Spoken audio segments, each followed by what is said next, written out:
할렐루야. 반갑습니다. 성도 여러분. 벌써 토요일입니다. 오늘 또 하나님의 말씀을 사모하는 마음으로 이 동영상을 통해 말씀을 묵상하시는 성도 여러분들에게 복과 은혜가 함께 하시기를 축복합니다. 오늘 우리가 함께 묵상하는 하나님의 말씀은 누가복음 17장 1절부터 10절까지 말씀입니다. 오늘의 성경은 13장 10절에서부터 시작된 하나님 나라와 제자도에 관한 예수님의 가르침의 결론에 해당합니다. 오늘의 성경에서 예수님은 실족하는 것, 또 용서하는 것, 그리고 종으로서 마땅한 태도에 관하여 가르치십니다. 1절에서 예수님은 실족하는 것이 없을 수는 없으나 라고 말씀하십니다.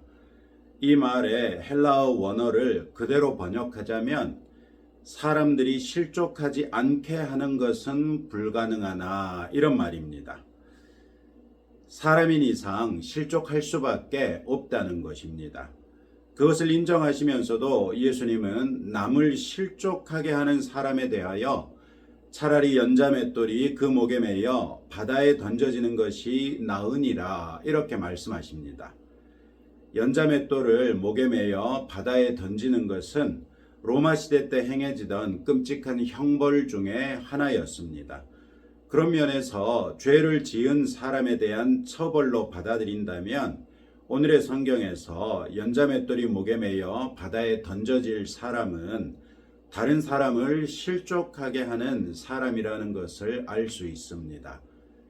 지금까지의 예수님의 가르침을 볼 때 남을 실족하게 하는 대표적인 사람들은 바리새인과 서기관, 율법 교사들과 제사장 등 유대의 종교 지도자들이었습니다.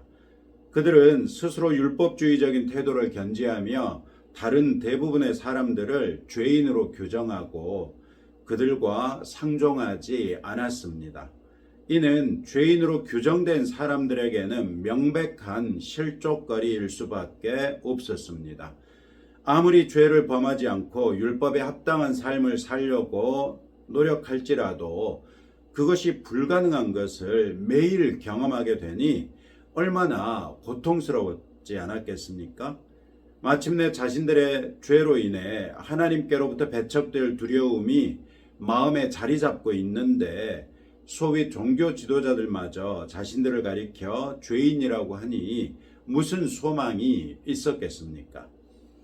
하나님께서 율법을 주셨던 이유와는 상관없이 율법은 많은 사람들을 죄인으로 규정해서 하나님 앞에 나올 수 없게 만들어버리고 말았습니다. 종교 지도자들은 이런 현상을 더욱 부채질하여 하나님을 사랑과 은혜와 긍휼의 하나님보다는 심판하시는 무서우신 하나님이라는 면모만을 부각시켰습니다. 이는 하나님의 뜻에 대한 명백한 반대되는 상황이었습니다. 따라서 예수님은 바로 다음 구절에서 용서에 대한 가르침을 말씀하시죠. 만일 내 형제가 죄를 범하거든 경고하고 회개하거든 용서하라. 3절 말씀입니다. 이 말씀은 겉으로 보기에는 바리새인같이 다른 사람들을 죄인으로 정죄하고 판단하는 사람들에게 하신 말씀으로 보입니다. 판단하고 정죄할 것이 아니라 그를 권면하여 죄에서 돌이키도록 경고하라는 말씀이 있죠. 그가 회개한다면 그는 이미 하나님의 은혜 안에 들어온 사람이니 마땅히 용서하라는 것입니다. 그러나 이 말씀은 판단하고 정죄하는 사람들에게 뿐만 아니라 그런 사람들에 의하여 죄인이라는 딱지가 붙어 그들을 향한 원망하는 마음이 있는 사람들에게도 해당되는 말씀입니다. 그들이 나를 판단하고 정죄함으로 내가 실족하게 됐다면 그들의 목에 연자맷돌이 매여 바다에 던지울 때 내가 기뻐해야 하는가? 만약 그렇다면 이런 태도는 나를 판단하고 정죄하는 사람들의 태도와 다른 것이 무엇이냐는 것이죠. 그들이 나를 부당하게 판단하고 정죄했으니 그들 역시 죽어도 싸다 이렇게 생각하는데 무슨 사랑과 긍휼이 있습니까? 나를 판단하고 정죄하는 사람에게서 사랑과 긍휼을 찾아볼 수 없었던 것과 무엇이 다르냐는 것입니다. 예수님은 4절에서 용서에 대하여 만일 하루에 7번이라도 내게 죄를 짓고 7번 내게 돌아와 내가 회개하노라 하거든 너는 용서하라 이렇게 말씀하십니다. 7번은 단순한 숫자적으로 7번을 말하는 것이 아니라 완전수를 통해서 무제한적으로 용서하라는 말씀을 하신 것이죠. 이 말씀은 개인적으로도 교회 안에서도 우리가 늘 염두에 두어야 합니다. 교회는 하나님의 말씀이라는 영원한 기준 위에 세워진 기관이죠. 따라서 교회를 지배하는 원리는 성경 말씀일 수밖에 없습니다. 신학적으로는 참된 교회의 표지는 하나님의 말씀이 올바르게 선포되는가, 성례가 거행되는가, 그리고 성경 말씀에 입각한 7위가 이루어지는가 하는 세 가지입니다. 7위란 교회 안에서 발생한 반성경적이며 교회의 하나됨을 깨뜨리는 행위에 대하여 성경 말씀에 입각하여 교회가 합당하게 벌함으로써 그런 행위를 한 사람을 바르게 돌이키기 위한 것입니다. 즉 7위마저도 사랑과 긍휼이 밑바탕에 깔린 것으로 그를 다시 하나님의 말씀에 합당한 사람으로 회복시키고자 하는 의도로 이루어진다는 것입니다. 사랑과 긍휼로서 우리는 판단과 정죄를 극복할 수 있습니다. 로마서 8장 1절은 그리스도 예수 안에 있는 자에게는 결코 정죄함이 없나니 라고 말씀하시고 누가복음 6장 37절에서는 비판하지 말라 그리하면 너희가 비판을 받지 않을 것이요 정죄하지 말라 그리하면 너희가 정죄를 받지 아니할 것이요 용서하라 그리하면 너희가 용서를 받을 것이요 라고 말씀하시죠. 판단하고 정죄하는 것은 우리의 권한 아래에 있는 것이 아닙니다. 우리가 누군가를 판단하고 정죄한다면 그것은 월권입니다. 우리는 다만 사랑하고 긍휼히 여김으로써 용서할 따름인 것이죠. 교회 안에서 혹시 나 때문에 실족하는 사람이 있지 않을까 늘 조심하십시다. 하나님의 말씀을 기준 삼아 살되 그것에 벗어나는 사람을 발견하면 사랑과 긍휼로서 그에게 권면하고 경고하십시다. 판단하고 정죄하는 마음이 아니라 그가 지속적으로 하나님의 사랑 안에 머물 수 있기를 바라는 사랑하는 마음으로 그렇게 하십시다. 그리고 내게 범죄한 주 안에 있는 성도들을 기꺼이 용서하십시다. 5절에서는 갑자기 사도들이 등장합니다. 누가가 사도들로 지칭한 사람들은 12사도들을 말하지요. 예수님의 제자도에 관한 긴 가르침을 들은 제자들은 예수님의 제자로서 사는 것이 결코 쉽지 않다는 것을 알게 됩니다. 그와 동시에 제자로서 살기 위해서는 무엇보다도 믿음이 필요하다는 것 또한 알게 됩니다. 그러나 자기들의 믿음은 이미 주님께 너희의 믿음을 보겠느냐 혹은 믿음이 없는 세대여 내가 어느 때까지 너희와 함께 있겠느냐는 책망을 받은 바 있었습니다. 그러면 어떻게 해야 되겠습니까? 제자들의 선택은 주님께 믿음을 더해달라고 간청한 것이었습니다. 그런 제자들에게 예수님은 얼핏 보면 전혀 상관없는 것 같은 말씀을 하십니다. 너희에게 겨자씨 한 알만한 믿음이 있었더라면 이 뽕나무더러 뿌리가 뽑혀 바다에 심기어라 하였을 것이요 그것이 너희에게 순종하였으리라. 믿음을 더해달라고 했더니 이 말씀을 하시는 예수님의 의도는 무엇일까요? 예수님이 겨자씨 한 알만한 믿음을 언급하고 계신 것과 예수님의 제자들은 믿음을 달라고 구한 것이 아니라 믿음을 더하소서라고 간구했던 것에 집중해 보십시오. 예수님의 제자들은 그들 스스로 생각하기에도 자신들에게 어느 정도의 믿음은 있다고 생각했습니다. 그런 제자들에게 예수님이 겨자씨 한 알만한 믿음을 언급하셨습니다. 제자들이 듣기에 내 믿음이 겨자씨 한 알만도 못한가? 내게 믿음이 있기는 한데 그렇다면 그 믿음이 겨자씨 한 알만도 못한가? 그렇지는 않을 것 같다는 생각이 드는 것이죠. 예수님께서 이렇게 말씀하신 의도는 너희에게는 이미 산을 옮기고 뽕나무도 바다에 옮길 수 있을 만한 믿음이 있다는 것입니다. 유대 땅에서 뽕나무는 흔히 볼 수 있는 나무들 가운데는 큰 나무였고 큰 나무란 뿌리가 깊이 뻗어 있는 나무였습니다. 그런 뽕나무에게 사람이 뽑을 수 없는 그런 뽕나무에게 겨자씨 한 알만한 믿음이라도 있다면 명령할 수 있다는 것입니다. 뽑혀서 바다에 옮기워 심기어라. 그러면 뽕나무가 확 뽑혀가지고 바다로 내려가서 뿌리를 깊게 내릴 수 있다고 예수님이 말씀하신 것입니다.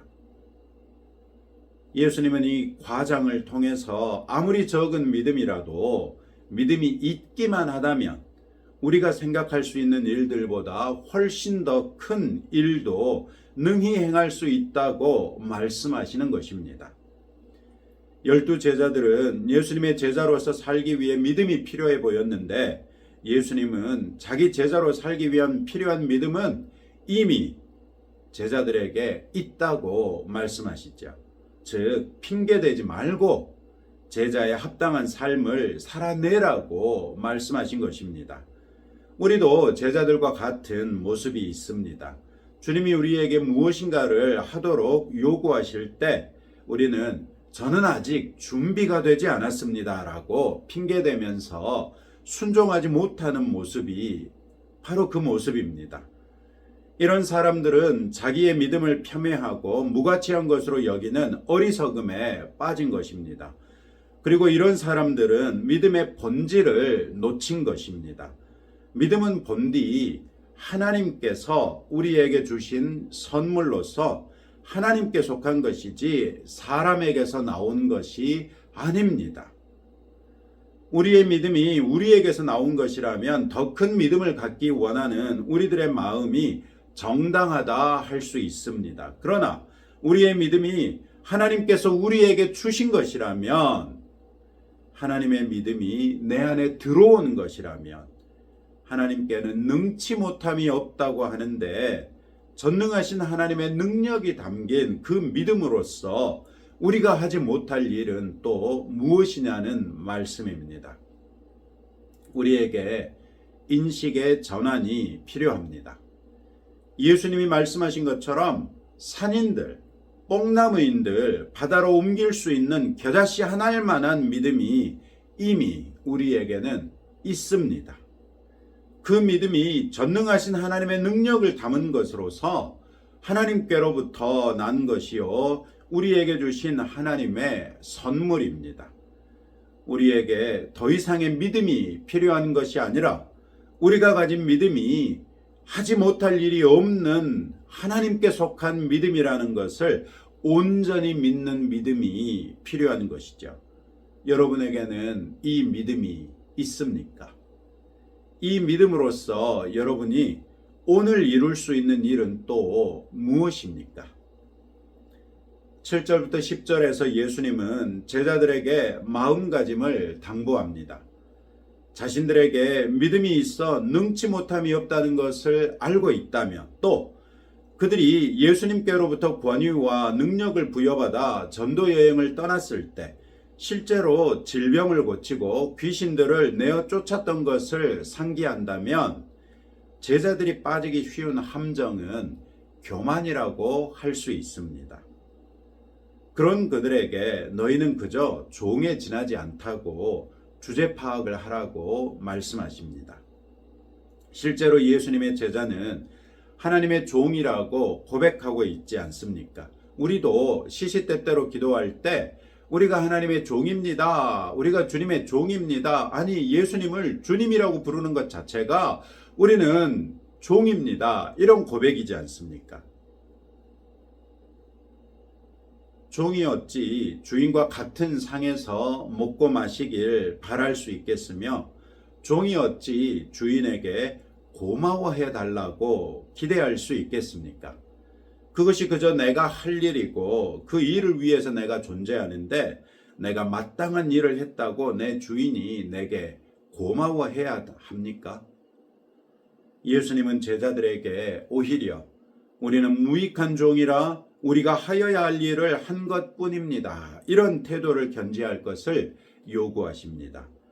믿음이 우리에게 속한 것이 아니고 우리에게 행한 모든 것이 이 믿음으로써 가능한 것이었다면, 내가 행한 것이 아니라 나를 통해 하나님께서 행하신 것이니 우리 스스로를 우쭐해하고 영광을 차지할 아무런 이유가 없다는 것입니다. 다 주께서 하신 것이니 영광 또한 온전히 주께 돌리는 것이 마땅하다고 말씀하시죠.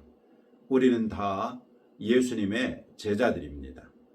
제자는 다 하나님의 종입니다. 우리 스스로를 주 앞에서 더욱 낮추십시다. 그저 주님의 일에 쓰임받는 것으로서 우리의 기쁨을 삼으십시다. 그리고 무슨 일이라도 이룬다면 그 일을 이룰 수 있도록 내게 믿음 주신 하나님께 온전히 영광을 돌리십시다. 할렐루야. 오늘 또 이런 말씀을 붙들고 다음과 같이 함께 기도하겠습니다. 다른 사람들을 실족시키지 않고 오히려 본이 되는 그리스도인이 될 수 있도록 기도하시고, 판단하고 정죄하는 것이 아니라 사랑과 긍휼로서 경고하고 용서하며 용납하도록 기도하시고, 내게 주신 믿음의 가치를 알고 그 믿음으로써 하나님께 영광 돌려드리는 성도가 되도록 기도하시고, 우리 나라를 위해서 함께 기도하겠습니다. 하나님 아버지, 감사합니다. 오늘 또 아버지의 말씀을 통하여 우리가 다른 사람들을 실족시킬 것이 아니라 오히려 본이 되는 그리스도인이 되어야 한다는 것을 깨달았습니다. 또한 판단하고 정죄하는 것이 아니라 사랑과 긍휼로서 경고하고 용서하며 용납해야 한다는 것을 배웠습니다. 내게 주신 믿음의 가치를 우리가 알아야 할 뿐만 아니라 그 믿음으로써 하나님께 영광 돌리는 성도가 되어야 한다는 것도 알게 되었습니다. 주님, 우리가 아는 데서 그치는 것이 아니라 실천하는 데까지 이르러 성경 말씀에 알다라고 말씀하신 대로 우리가 온전한 알매에 이르는 주의 자녀 되게 하옵소서. 우리나라를 불쌍히 여겨주시고 대통령 탄핵에 관한 헌재의 결정이 속히 발표되며 그로 인하여 우리가 그 다음 단계로 넘어갈 수 있도록 긍휼과 자비를 더하여 주옵소서.